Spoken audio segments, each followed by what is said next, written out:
Hello students, math education में आपका स्वागत है। आज मैं आपको मैथ्स ट्रिक्स में बहुत ही शानदार क्वेश्चन करवाने वाला हूं, जिनकी मदद से आप कॉम्पिटिटिव एग्जाम में बहुत आसानी से अपने मार्क्स गेन कर सकते हैं। वीडियो को बिल्कुल भी स्किप नहीं करना है, पूरा देखना है। और यदि आप हमारे चैनल पर नए हैं तो चैनल को सब्सक्राइब कर दीजिए और साथ ही बेल आइकन को भी प्रेस कर दीजिए, जिससे आपको हमारे आने वाले सभी वीडियोज़ के नोटिफिकेशन मिलते रहेंगे। Let start.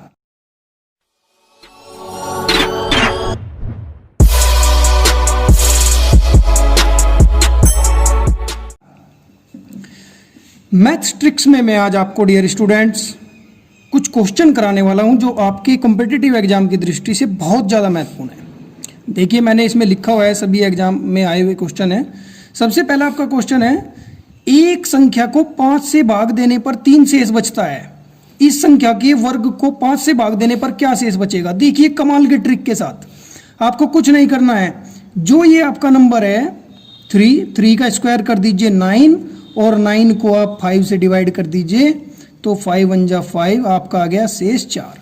तो आप लिख देंगे शेष 4 बचेगा। देखिए कितनी कमाल के ट्रिक्स हैं। ये ट्रिक्स आपको कहीं नहीं मिलेंगे डियर स्टूडेंट्स, बड़ी आसानी से आप कर सकते हैं। तो इसमें आपको केवल ये ध्यान रखना है, जो आपको कहा गया है केवल वही करना है। संख्या का वर्ग कहा तो आप इस संख्या का वर्ग कर दीजिए, और जो वर्ग आपका आएगा उसको 5 से डिवाइड करना है, यानी कि आपकी कोई भी नंबर आपको दिया जाएगा उससे डिवाइड कर देना है। जो शेष आएगा वही आपका आंसर। तो ऑप्शन दिए रहते हैं 4 ऑप्शन में से आप जो आपका राइट आंसर आएगा उस पर टिक कर देना है। नेक्स्ट क्वेश्चन में कहा है, भाग के एक प्रश्न में भाजक भागफल का 10 गुना तथा शेषफल हमारा दिया है 46, यानी उसका 5 गुना है, तो भाज्य कितना होगा? आपको ये ध्यान रखना है डियर स्टूडेंट्स, जब हम किसी संख्या को किसी संख्या से भाग करते हैं तो ये जो होता है यहाँ होता है हमारा भाज्य, जिससे हम भाग करते हैं वो होता है भाजक, जो भाग देने के बाद आता है वो होता है भागफल, और जो नीचे बचता है वो होता है हमारा शेषफल। तो एक फॉर्म होती है, जब इस भाज्य को हमें प्राप्त करना होता है तो भाज्य बराबर होता है हमारा भाजक गुना भागफल जमा शेषफल। अब देखिए इसमें क्या कहा है डियर स्टूडेंट्स, भाग के एक प्रश्न में भाजक भागफल का 10 गुना, भाजक जो है भागफल का कितना गुना है? 10 गुना, और शेषफल 46 है, 46 का 5 गुना, तो भाजक जो है शेषफल का 5 गुना हो गया, यानी 46 है शेषफल तो उसका 5 गुना, और भागफल का 10 गुना, तो यानी कि भागफल का 10 गुना है तो 46 गुना 5 बटे 10, 5 दूनी 10, 23 दूनी 40, तो 23 आ गया आपका भागफल, और शेषफल आपका 46, तो 46 को माना जाएगा डियर स्टूडेंट्स, 23 पंजे 115 प्लस 1 116, तो 46 गुना 116, तो 46 गुना 116 की देखिए मल्टीप्लाई करना भी बड़ा आसान होना चाहिए, क्योंकि कम्पिटिटिव एग्जाम में इतना ज़्यादा टाइम आपको नहीं मिलेगा।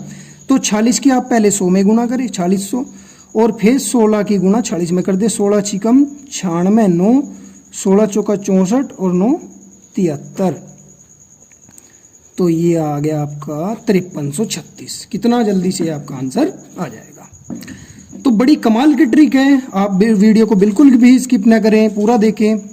नेक्स्ट क्वेश्चन की तरफ बढ़ते हैं। क्वेश्चन नंबर 3 में, भाग के एक प्रश्न में जिसमें शेषफल 0 है, एक छात्र ने भाजक को 21 के स्थान पर त्रुटिवश 12 ले लिया तथा भागफल 35 प्राप्त किया। सही भागफल क्या है? बस ट्रिक लगानी है डियर स्टूडेंट। इस तरह के कोई भी क्वेश्चन आए बस आपको ट्रिक लगानी है। जैसे बच्चे किसी सम को निकालते हैं, भाग करते हैं, हम भी ऐसा ही करेंगे। हमें भाग कर किया हमने 12 से, भागफल आया हमारा आया 35 और शेषफल आया 0। लेकिन उस बच्चे ने क्या गलत कर दिया, छात्र ने क्या गलत किया, 12 की जगह 21 ले लिया। लेना तो था 12 लेकिन लिया 21, तो फिर आंसर कितना होना चाहिए, भागफल कितना होना चाहिए? तो हमें क्या करना होगा, 35 की 12 में गुना कर दो और भाग कर दो 21 से, आपका आंसर आ जाएगा 7 पंजे 35, 7 तिया 21, 3 चौक 12, 4 पंजे 20।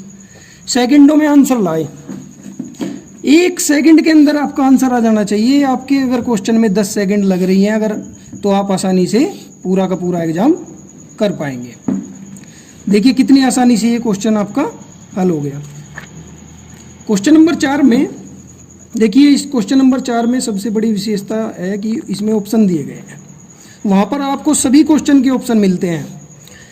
किसी धनात्मक प्रोपर फ्रैक्शन को तथा उसके व्युत्क्रम का अंतर, यानी किसी धनात्मक कोई प्रोपर फ्रैक्शन है तथा उसका व्युत्क्रम, उन दोनों का अंतर है 9/20, तो वह भिन्न ज्ञात करो, इनमें से कौन सा है।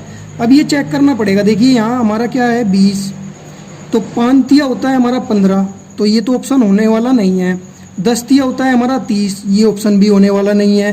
5 चौक 20 ये होगा, 5 चौक 20 ये भी हो सकता है, इट्स कैन बी, ये दोनों हो सकते हैं। तो इन दोनों में से हम कैसे निकालेंगे, देखिए हमें क्या करना होगा, 5/4 लिया और 4/5 लिया, अंतर कर दिया दोनों का, एक भिन्न ली और उसका व्युत्क्रम का अंतर, 5 पंजे 25 और 4 चौक 16 और बटे 4 पंजे 20, एलसीएम लेकर के 25 में से 16 गए 9/20, तो देखिए हमारा 9/20 ये आंसर है ना यहाँ। तो ये हमारा कब आया, जब हमने 5/4 लिया, तो 5/4 आपका परफेक्ट आंसर होगा। देखिए आप कितनी आसानी से निकाल सकते हैं, बड़ी आसानी से ये हमने कर लिया है। नेक्स्ट क्वेश्चन की तरफ बढ़ते हैं। नेक्स्ट क्वेश्चन में कहा है डियर स्टूडेंट्स, निम्नलिखित में से कौन सी संख्या किसी प्राकृतिक संख्या का वर्ग नहीं हो सकती। देखिए ये आपके एग्जाम की दृष्टि से बहुत ज्यादा महत्वपूर्ण क्वेश्चन है, ये अक्सर आते हैं एग्जाम में। तो इसमें आपको एक छोटी सी बात बस समझनी है। अगर हम किसी संख्या का स्क्वायर करते हैं, सपोज करिए हमने 1 का स्क्वायर किया तो 1 आया, 2 का स्क्वायर किया तो 4 आया, 3 का स्क्वायर किया तो 9 आया, 4 का स्क्वायर किया तो 16, 5 का स्क्वायर किया तो 25, 6 का स्क्वायर किया तो 36, 7 का स्क्वायर किया तो 49, 8 का स्क्वायर किया तो हमने 64 और 9 9 जा 81। बस ये आपका काम खत्म, इस क्वेश्चन का खेल खत्म। इसमें देखिए हमें क्या, जब हम स्क्वायर करते हैं किसी नंबर का तो हमें इकाई अंक क्या प्राप्त होता है डियर स्टूडेंट्स, 1 4 5, क्रम अनुसार लिखेंगे 6 9। हमें कौन कौन से नंबर प्राप्त हुए, 1 4 5 6 9। बस ये ध्यान रखना है, जब हम किसी नंबर का स्क्वायर करते हैं तो हमें उन इकाई अंक क्या प्राप्त होता है, 1 4 5 6 9, इनमें से कोई भी। अगर इनमें से कोई नहीं, सपोज करिए हमारा बच क्या गया जो इकाई अंक नहीं होगा, 2 3 7 8। किसी संख्या में यदि इकाई का अंक इनमें से है 2 3 7 8, इनमें से कोई भी अंक है इकाई का, तो वह संख्या किसी प्राकृतिक संख्या का वर्ग नहीं हो सकती। तो अब चेक करते हैं, बस ये आपको समझना है, उसके बाद आपको डायरेक्टली आंसर लगा देना है देखते ही।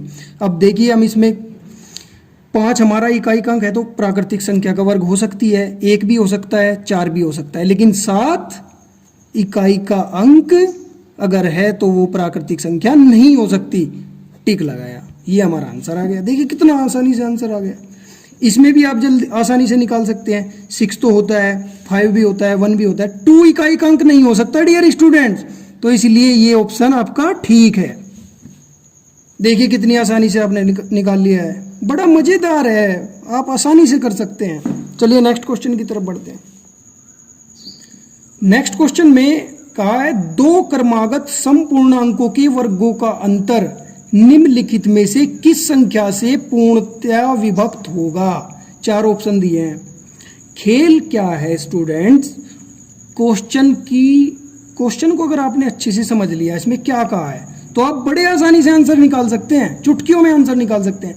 देखिए क्रमागत का मतलब होता है लगातार। जैसे 3 संख्याएं मैं कहूँ 3 संख्याएं लगातार बताओ, 1 2 3 4 5 6, ये सब लगातार संख्याएं हैं। लेकिन यहाँ कहा है समपूर्णांक। समपूर्णांक का मतलब होता है आपकी सम संख्याएं। 2 लगातार सम संख्याएं ले लेता हूं मैं, 2 और 4, तो इनके वर्गों का अंतर वर्ग कर लो। 4 का वर्ग 16, 2 का वर्ग 4, इन दोनों का अंतर करने पर क्या आया 12। 12 इनमें से किससे कटेगा, ये देखो, देख लो किससे कट जाएगा 12, 4 से और 6 से, दोनों से कट सकता है। डियर स्टूडेंट्स यहाँ पर मैं कोई ऑप्शन आएगा, अगर इनमें से अब देखा जाए तो किससे कटेगा, 4 से ये हमारा कट जाएगा। देखिए कितनी आसानी से कर लिया। हम इनमें से कोई और भी ले सकते हैं ऑप्शन, जैसे 4 और 6 लिया, लगातार 2 संपूर्णांक हैं, 6 का वर्ग 36 और 4 का वर्ग 16, घटा दो, अंतर कर दो, 20 आया। 20 किससे कटेगा? 4 से कटेगा। आसानी से आपने निकाल लिया। बस आपको खेल समझना है संपूर्णांक। संपूर्णांक क्या होते हैं? जो हमारी सम संख्याएं होती हैं। सम संख्याएं के वर्गों का अंतर कर दीजिए, जो भी संख्या आएगी इनमें से जो ऑप्शन दिया है उससे कटेगा, वही आपका आंसर। देखिए कितना आसानी से हो गया। नेक्स्ट क्वेश्चन भी इसी तरह से है और ये आपके सभी क्वेश्चन एग्जाम में आए हुए हैं। 2 क्रमागत विषम पूर्णांकों के वर्गों का अंतर निम्नलिखित में से किस संख्या से पूर्णतः विभक्त होगा? बड़ा आसान है। विषम पूर्णांक, विषम पूर्णांक का मतलब हो गया आपका डियर स्टूडेंट, मैंने ले लिया 3 और 5 और इनके वर्गों का अंतर, 5 का वर्ग तो हो गया 25 और 3 का वर्ग हो गया 9। 25 में से 9 घटा दिए, मेरा आंसर है 16 और 16 इनमें से किससे कटेगा? 8 से। 8 मेरा आंसर। एग्जाम में डियर स्टूडेंट्स आपके पास इतना समय नहीं होता क्योंकि बहुत सारे सब्जेक्ट होते हैं जो हमें करने होते हैं जल्दी जल्दी, और मैथमेटिक्स एक ऐसा विषय है अगर आपने इसको आसानी से समझ लिया तो बड़ा ईजिली आप इसको कर पाएंगे और बड़ा ही मज़ेदार है। देखिए कितना आसानी से मैंने ये सारे क्वेश्चन निकाल दिए। तो आपको इसी तरह से ट्रिक का इस्तेमाल करके ये सभी क्वेश्चन निकालने हैं। लेकिन अगर आपको फिर भी कोई दिक्कत होती है डियर स्टूडेंट्स तो कमेंट में डाल करके मुझे बताएं। मैं उसी टॉपिक पर, अगर आपका कोई टॉपिक है और आपको समझ नहीं आ रहा है तो मैं उसी टॉपिक पर वीडियो बना करके आपको दे दूंगा। अगर आज की वीडियो आपको पसंद आई तो लाइक करें, शेयर करें। Thank you very much.